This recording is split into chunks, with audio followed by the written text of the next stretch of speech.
श्री साई नाथाय नमः। श्री साई सच्चरित्र अध्याय 43 व 44 भाग 2। 72 घंटे की समाधि। इसके 32 वर्ष पूर्व भी बाबा ने अपनी जीवन रेखा पार करने का एक प्रयास किया था। 1886 में मार्गशीर्ष पूर्णिमा के दिन बाबा को दमा से अधिक पीड़ा हुई और इस व्याधि से छुटकारा पाने के लिए उन्होंने अपने प्राण ब्रह्मांड में चढ़ाकर समाधि लगाने का विचार किया। अतएव उन्होंने भक्त महालसापति से कहा कि तुम मेरे शरीर की 3 दिन तक रक्षा करना और यदि मैं वापस लौट आया तो ठीक है, नहीं तो उस स्थान पर मेरी समाधि बना देना और 2 ध्वजाएं चिन्ह स्वरूप फहरा देना। ऐसा कहकर बाबा रात में लगभग 10 बजे पृथ्वी पर लेट गए। उनका श्वासोच्छ्वास बंद हो गया और ऐसा दिखाई देने लगा कि जैसे उनके शरीर में प्राण ही न हो। सभी लोग, जिनमें ग्रामवासी भी थे, वहां एकत्रित हुए और शरीर परीक्षण के पश्चात शरीर का उनके द्वारा बताए हुए स्थान पर समाधिस्थ कर देने का निश्चय करने लगे। परंतु भक्त महालसापति ने उन्हें ऐसा करने से रोका और उनके शरीर को अपने गोद में रखकर वे 3 दिन तक उसकी रक्षा करते रहे। 3 दिन व्यतीत होने पर रात को लगभग 3 बजे प्राण लौटने के चिन्ह दिखलाई पड़ने लगे। श्वासोच्छ्वास पुनः चालू हो गया और उनके अंग प्रत्यंग हिलने डुलने लगे। उन्होंने नेत्र खोल दिए और करवट लेते हुए पुनः चेतना में आ गए। इस प्रसंग तथा अन्य प्रसंगों पर दृष्टिपात कर अब हम यह पाठकों पर छोड़ते हैं कि वे ही इसका निश्चय करें कि क्या बाबा अन्य लोगों की भांति ही 3.5 हाथ लंबे एक देहधारी मानव थे। इस देह को उन्होंने कुछ वर्षों तक धारण करने के पश्चात छोड़ दिया, या वे स्वयं आत्मज्योति स्वरूप थे।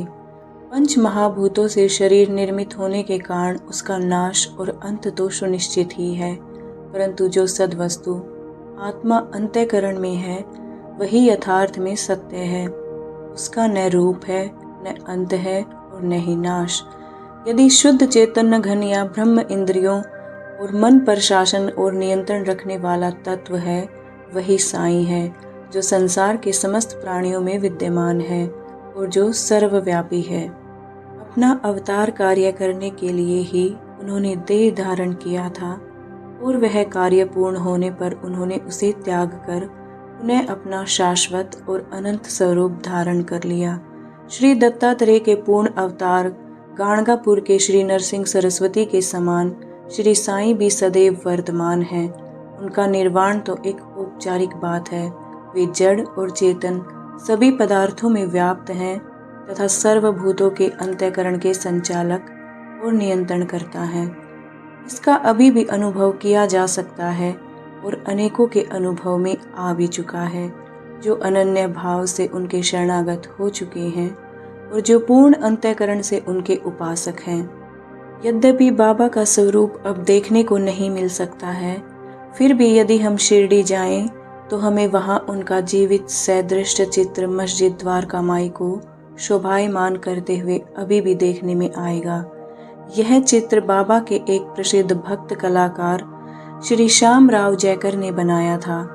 एक कल्पनाशील और भक्त दर्शक को यह चित्र अभी भी बाबा के साक्षात दर्शन के समान ही संतोष और सुख पहुंचाता है।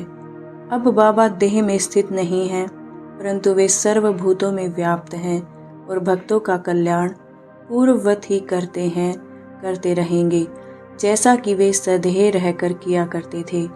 बाबा अमर हैं, चाहे वे नर देह धारण कर लें, जो कि एक आवरण मात्र है, परंतु वे तो स्वयं भगवान श्री हरि हैं, जो समय समय पर भूतल पर अवतीर्ण होते हैं। बापू साहिब जोग का संन्यास। जोग के संन्यास की चर्चा कर हेमाडपंत यह अध्याय समाप्त करते हैं। श्री सखाराम हरि उर्फ बापू साहिब जोग पुणे के प्रसिद्ध वारकरी विष्णु बुआ जोग के काका थे। वे लोक निर्माण विभाग PWD में पर्यवेक्षक थे। सेवानिवृत्ति के पश्चात वे सप्तनिक शिरडी में आकर रहने लगे। उनके कोई संतान न थी।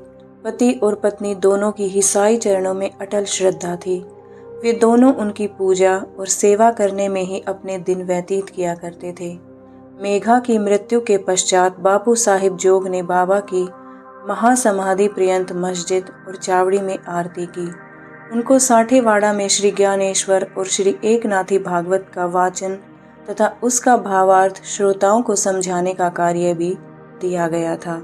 इस प्रकार अनेक वर्षों तक सेवा करने के पश्चात उन्होंने एक बार बाबा से प्रार्थना की कि हे मेरे जीवन के एकमात्र आधार, आपके पूजनीय चरणों की अनेक वर्षों से निरंतर सेवा कर रहा हूँ, परंतु क्या कारण है कि आपके चरणों की छाया के सन्निकट होते हुए भी मैं उनकी शीतलता से वंचित हूँ। मेरे इस जीवन में कौन सा सुख है यदि मेरा चंचल मन शांत और स्थिर बनकर आपके श्री चरणों में लीन नहीं हो?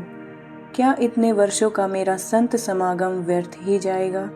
मेरे जीवन में वह शुभ घड़ी कब आएगी जब आपकी कृपा दृष्टि मुझ पर होगी?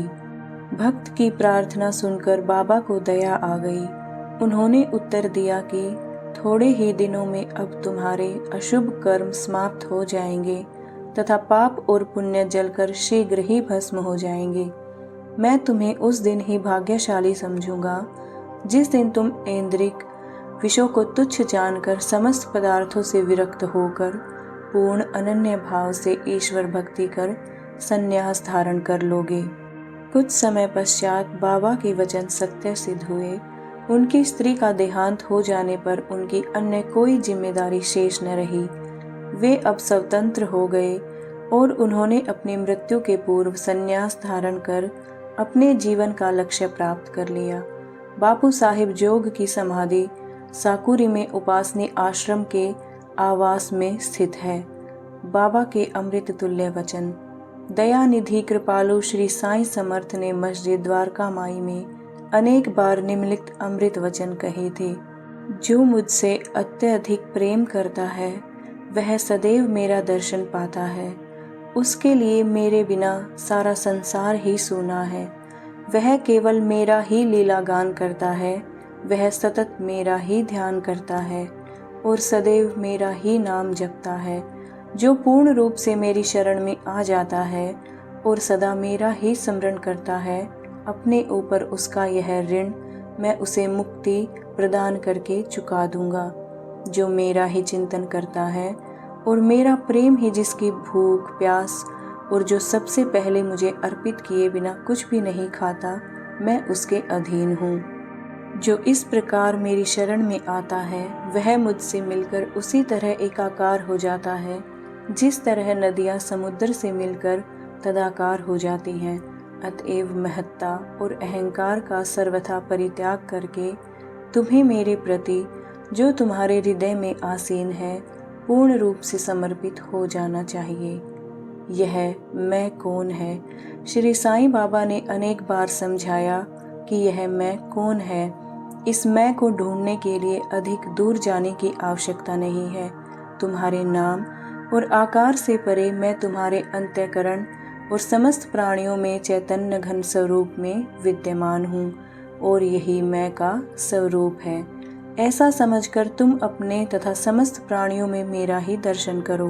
यदि तुम इसका नित्य प्रति अभ्यास करोगे तो तुम्हें मेरी सर्वव्यापकता का अनुभव शीघ्र ही हो जाएगा और मेरे साथ अभिन्नता प्राप्त हो जाएगी। अतः हिमाड़ पंथ पाठकों को नमन कर उनसे प्रेम और आदर पूर्वक विनम्र प्रार्थना करते हैं कि उन्हें समस्त देवताओं, संतों और भक्तों का आदर करना चाहिए। बाबा सदैव कहा करते थे कि जो दूसरों को पीड़ा पहुंचाता है वो मेरे हृदय को दुख देता है तथा मुझे कष्ट पहुंचाता है। इसके विपरीत जो स्वयं कष्ट सहन करता है वह मुझे अधिक प्रिय है। बाबा समस्त प्राणियों में विद्यमान है और उनका हर प्रकार से रक्षण करते हैं। समस्त जीवों से प्रेम करो, यही उनकी आंतरिक इच्छा है। इस प्रकार का विशुद्ध अमृत तुल्य स्रोत उनके श्रीमुख से सदैव झरता रहता था। अतः जो प्रेम पूर्वक बाबा का लीला गान करेंगे या उन्हें भक्ति पूर्वक श्रवण करेंगे, उन्हें साईं से अवश्य ही अभिन्नता प्राप्त होगी। श्री सद्गुरु साईनाथार्पणमस्तु। शुभम भवतु। ओम श्री साईनाथाय नमः। अध्याय 43 व 44 संपूर्णम।